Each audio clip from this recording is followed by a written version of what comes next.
మరొక్కసారి చంద్రబాబును ఈసారి హెచ్చరిస్తున్నామని కూడా చెప్తా ఉన్నాం. ఈసారి కోరడం లేదు, హెచ్చరిస్తున్నామని కూడా చెప్తా ఉన్నాం. ఇదే మాదిరిగా జరుగుతూ పోతూ ఉంటే మాత్రం ఎవరైనా కూడా ఊరుకునే కార్యక్రమం జరగదు. రియాక్షన్ అనేది ఖచ్చితంగా ఉంటుందని కూడా చంద్రబాబు నాయుడు సందర్భంగా గట్టిగా చెప్తాం. ఎస్పీకి 4 సార్లు 5 సార్లు 10 సార్లు ఫోన్ చేసినా కూడా ఎస్పీ రాని పరిస్థితిలో ఉన్నప్పుడు, కనీసం సిఐని ఎస్ఐని కూడా పంపించిన పరిస్థితిలో ఉన్నప్పుడు, అటువంటి బూత్లో, సెన్సిటివ్ బూత్లో కేవలం ఒకే ఒక్క హోంగార్డును పెట్టి బూతులు నడుపుతూ ఉన్నారు.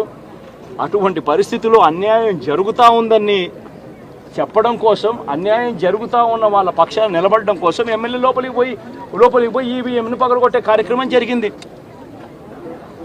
ఎందుకు ఈవీఎంలో నిజంగానే ఎమ్మెల్యేనే రిగ్గింగ్ చేసుకుంటా ఉంటే, ఎమ్మెల్యేకి అక్కడ నిజంగానే ఎమ్మెల్యే పరిస్థితి అంత బాగుండింటే ఎందుకు ఎమ్మెల్యే ఈవీఎం పగలగొడతాడు?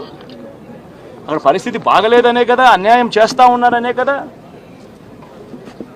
అక్కడికి పోయినప్పుడు అన్యాయం చూశాడు కాబట్టే కదా ఈవీఎం పగలగొట్టాడు. ఆ ఈవీఎం ఏదైతే పగలగొట్టిన కేసులు ఏదవుతుందో తనకు బెయిల్ వచ్చింది.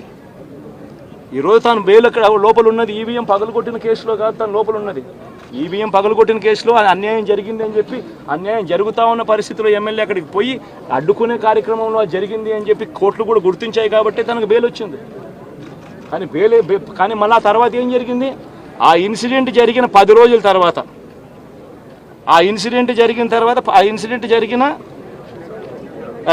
జరిగిన 10 రోజుల తర్వాత, అంటే మే 23వ తారీఖున ఎమ్మెల్యే అక్కడికి వెళ్ళి హత్యాయత్నం చేశాడట. అదే పోలింగ్ బూత్లో హత్యాయత్నం చేశాడంట. ఎవడన్నా బుద్ధునోడు ఎవడన్నా నమ్మదానికి ఉందయ్యా?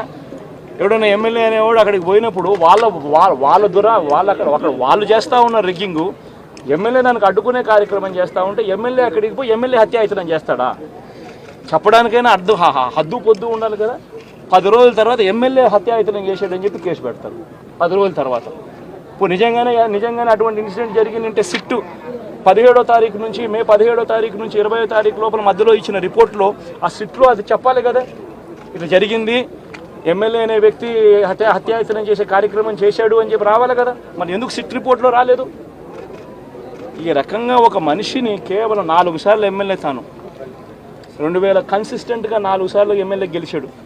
2009లో గెలిచాడు, 2011లో గెలిచాడు, 2014లో గెలిచాడు, 2019లో గెలిచాడు. ఒక మనిషి కన్సిస్టెంట్గా 4 సార్లు ఎమ్మెల్యేగా గెలుస్తూ వస్తున్నాడు అని అంటే ఆ మనిషి మంచోడు కాబట్టి గెలుస్తూ వచ్చాడు, ఆ మనిషి మంచోడు కాబట్టి ప్రజలు ఆశీర్వదిస్తూ వచ్చారు. అటువంటి వ్యక్తిని తీసుకొని వచ్చి తప్పుడు కేసులలో ఈ మాదిరిగా బిగించడం ఎంత మటుకు ధర్మం? ఈరోజు ఒక్క రామకృష్ణారెడ్డి ఒక పరిస్థితే కాదు, రాష్ట్ర వ్యాప్తంగా ప్రతి గ్రామంలోనూ కూడా ఇదే కార్యక్రమాలు జరుగుతూ ఉన్నాయి. ప్రతి ఒక్కరూ కూడా వాళ్ళ స్థాయిలో రెడ్ బుక్స్ అని చెప్పి రెడ్ బుక్లు పెట్టుకొని ఉంటారు.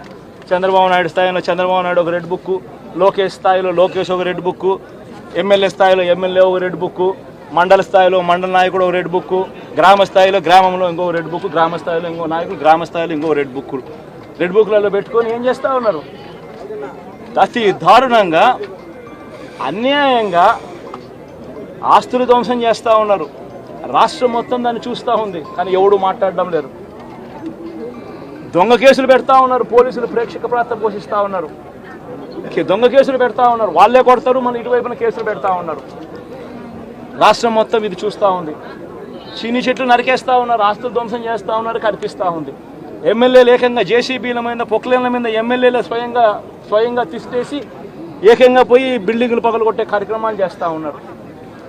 ఇంతటి దారుణంగా నిజంగా చేస్తూ ఉన్నారు అని అంటే ఎల్లకాలం ప్రభుత్వం మీది కాదు, ఎల్లకాలం రోజులు మీయే ఉండవు చంద్రబాబు, అది గుర్తుపెట్టుకో. మీ పాపాలు పండుతూ ఉన్నాయి వేగంగా. ప్రజలు దీన్ని క్షమించని పరిస్థితుల్లోకి వస్తారు. ఖచ్చితంగా మీకు బుద్ధి చెప్పే పరిస్థితులు రోజులు కూడా ఉంటాయి. శాతనైతే మంచి చేయండి, మంచి చేసి ప్రజల మనసులు గెలుచుకుని ఓట్లు ప్రజల మనసుల్లో స్థిరస్థాయిగా నిలబడే కార్యక్రమం చేయండి. కానీ తప్పుడు రాజకీయాలు ఈ మాదిరిగా నువ్వు ఒక్కరివే చేస్తావు అనుకుంటా ఉన్నావు. ఇదే మాదిరిగా కొనసాగితే రాష్ట్రంలో ఒక తప్పుడు సాంప్రదాయానికి నువ్వు నాంది పలుకుతా ఉన్నావు. నువ్వు వేసే ఈ బీజం, నువ్వు వేసే ఈ తప్పుడు సాంప్రదాయం, రేపొద్దున నువ్వు వేసే ఈ బీజం చెట్టు అవుతుంది. రేపొద్దున నువ్వు ఏదైతే ఇత్తుతావో అదే పండుతుంది. రేపొద్దున మళ్ళీ మీ గ్రామాలలో మీ కార్యకర్తలకు ఇదే పరిస్థితినే, ఇదే మాదిరిగానే మళ్ళీ జరిగే కార్యక్రమాలు కూడా జరుగుతాయి. అటువంటి తప్పుడు సాంప్రదాయాలు దయచేసి ఇప్పటికన్నా ఆపండి. నాయకులుగా ఉన్న మనలాంటి వాళ్ళం ఇలాంటివి ప్రోత్సహించకూడదు. ఇలాంటివి ఎవరు తప్పు చేసినా తప్పు అని చెప్పే కార్యక్రమం నాయకులుగా మనం చెయ్యాలి. కానీ దగ్గరుండి ఈ మాదిరిగా ప్రోత్సహించడం అతి దుర్మార్గమైన కార్యక్రమం. దయచేసి దీనికి ఫుల్ స్టాప్ పెట్టే కార్యక్రమం ఖచ్చితంగా చెయ్యండి చంద్రబాబు అని చెప్పి సందర్భంగా. యువెందుల ఎమ్మెల్యే ములాఖత్తులు అని జైలు దగ్గరికి వెళ్తూ నేను చంద్రబాబు గారిని హెచ్చరిస్తున్నా అంటూ పదే పదే విమర్శలు చేస్తున్నారు. ఏం చేద్దామంటావు? ఏం చేద్దారంట? అదే నేను చెప్పేది కాదు. ఇట్లే మాట్లాడుతూ ఉంటారు. ఇప్పుడు ఇంకోటి గుర్తుపెట్టుకోవాలి. రాజకీయ ముసుగులో కరుడుగట్టిన నేరస్తులు వచ్చి రాష్ట్రాన్ని లూటీ చేసి ఆ లూటీ చేసిన డబ్బులతో ఎక్కడికక్కడ బ్రైవింగ్ ఇచ్చేసి వ్యవస్థలకే ఒక ఛాలెంజ్గా తయారైపోయారు. అదొక సమస్య ఉంది నాకు ఇక్కడ. మీరు గుర్తుపెట్టుకోవాలి, వ్యవస్థలో 5 ఏళ్లు సంపాదించిన డబ్బులుంది. ఏ వ్యవస్థనైనా కొనే శక్తి ఉంది.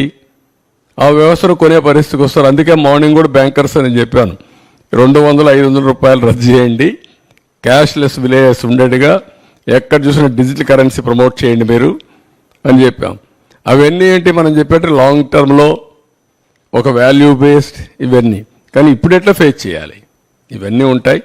ఎవరు ఎన్ని అరిచినా ఎన్ని బెదిరింపులు చేసినా ఐఎమ్ వెరీ క్లియర్, ఎవ్వరు కూడా నేరస్తులు తప్పించుకోలేరు, అవినీతి పరులు తప్పించుకోలేరు. ఎక్కడ విక్టిమైజేషన్ ఉండదు ఈ గవర్నమెంట్లో. ఈ గవర్నమెంట్లో ఒకటే ఉంటుంది, ఫర్మ్గా ఉంటుంది గవర్నమెంట్. ఎవ్వరికి భయపడదు, సిస్టమేటిక్గా ఉంటాం. ఎవరు తప్పు చేసినా, ఎవరు రాజకీయ ముసుగులో బెదిరించాలన్నా ఆ బెదిరింపులకు ప్రభుత్వం భయపడదు. ఇప్పుడు ఒకసారి చూస్తే మొత్తం 1,29,503 కోట్ల రూపాయలు. ఇంకొక పక్క 25 ఏళ్ళు అయితే 62,000 కోట్లు. ఇంకొక పక్క ఇన్వెస్టర్స్ కాన్ఫిడెన్స్ మొత్తం పోయింది. ఇప్పుడు ఏం చేయాలి? మొత్తం లేనిపోని అగ్రిమెంట్లు చేసి కూర్చున్నారు. ఇవన్నీ ఇప్పుడు మళ్ళీ ఎట్లా హ్యాండిల్ చేయాల్సిన అవసరం ఉంది. ఇప్పటి నుంచి సీరియస్గా ఆలోచిస్తున్నాం. పవర్ కట్స్ లేకుండా క్వాలిటీ పవర్ ఎట్టివ్వాలి, రిలయబుల్ ఎట్టివ్వాలి, అఫోర్డబుల్ రేట్స్ ఎట్ రావాలి. అదే సమయంలో ఎనర్జీ సెక్టర్ కూడా ర్యాపిడ్గా ట్రాన్స్ఫార్మ్ అవుతూ ఉంది. చాలా మార్పులు చేర్పులు వస్తున్నాయి, ఊహించిన పరిణామాలు వస్తున్నాయి. ఇవన్నీ కూడా అధ్యయనం చేసుకుని ఏదైతే ఒకప్పుడు 1.0 నేనే పవర్ సెక్టర్ రిఫార్మ్ తీసుకొచ్చాం, సెకండ్ పవర్ సెక్టర్ రిఫార్మ్స్ 2.0 తీసుకొచ్చాం, ఇప్పుడు 3.0 పవర్ సెక్టర్ రిఫార్మ్స్ ఎట్లా ట్రాన్స్ఫార్మ్ చేయాలనో, ఈ సెక్టర్ని ఎట్లా రివైవ్ చేయాలి, రీస్ట్రక్చర్ చేయాలి, రీబిల్డ్ చేయాలి. ఈ 3 కూడా చేయాల్సిన అవసరం ఉంది. దానికోసం ఆలోచిస్తున్నాం. ఇది బిగ్గెస్ట్ ఎక్సర్సైజ్. నేను అందుకే చాలాసార్లు మీకు చెప్పాను, నా లైఫ్లో ఇలాంటి వ్యవస్థలు విధ్వంసమైన సందర్భం ఎప్పుడూ చూడలేదు. 4వసారి నేను ముఖ్యమంత్రి. 4వసారి ముఖ్యమంత్రి అయిన తర్వాత ఈ సెక్టరే ఒక ఎగ్జాంపుల్. 2014లో 22.5 మిలియన్ యూనిట్లు కరెంటు కొరతుంది. దాన్ని 3 నెలలు అధిగమించాను. అక్కడి నుంచి రిఫార్మ్ తీసుకొచ్చి రేట్లు పెంచకుండా నాణ్యమైన కరెంట్ ఇచ్చాం. అంత మునుపు 94-95 దేశమంతా ఉంది ఆ సమస్య, నాకొక్కడికే కాదు. అప్పుడే పవర్ సెక్టర్ రిఫార్మ్స్ తీసుకొచ్చాం. 2004 కంతా పవర్ సర్ప్లస్ అచీవ్ చేశాం. ఈరోజు పరిస్థితి ఏంటంటే అప్పులు కట్టాలి, మళ్ళీ ఈ వ్యవస్థను ఘాట్లో పెట్టాలి, మళ్ళీ ప్రజలకు ఏదైతే హామీ ఇచ్చామో ఆ రిఫార్మ్ తీసుకొచ్చి భారం లేకుండా చేయాల్సిన బాధ్యత ఉంది. ఒక పక్క చూస్తే మోయలేనంత భారం, ఇంకొక పక్క చూస్తే మా మీద ఎక్కడ లేని అభిమానం. ఈ 2 ఏ విధంగా ఆలోచించాలనో, ఆలోచించడమే కాకుండా ఏ విధంగా రివ్యూ చేయాలనో ప్రజలందరి సజెషన్స్ తీసుకుంటాం, ఆలోచనలు తీసుకుంటాం. ఎంత తొందరగా వీలైతే అంత తొందరగా ఈ వ్యవస్థని ఘాట్లో పెట్టడానికి ఎన్ని ప్రయత్నాలు ఉంటే అన్ని ప్రయత్నాలు చేస్తాం. Very tight rope. ఒక పక్క ఇన్వెస్టర్స్ అన్నీ నేను క్యాన్సిల్ చేస్తే వాళ్ళు కోర్టు పోయి మళ్ళా తీసుకొస్తే ఇప్పుడు నేను కరెంటు వాడకుండా మళ్ళా వాళ్లకు నేను ఫిక్స్డ్ ఛార్జెస్ పే చేయాల్సి వస్తుంది. అవి ఏమున్నాయి, అగ్రిమెంట్ సెట్ చేశారు. ఇవన్నీ కూడా ఎగ్జామిన్ చేసి ఇంకా డెప్త్కు పోవాల్సిన అవసరం ఉంది. ప్రైమరీగా నేను ఇస్తానన్న వైట్ పేపర్స్లో ఇది ఒక ముఖ్యమైన వైట్ పేపర్. ఇది వైటల్ కూడా.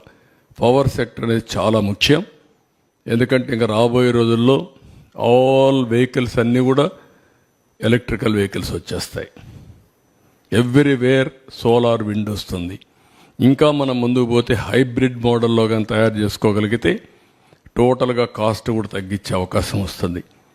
This is in brief.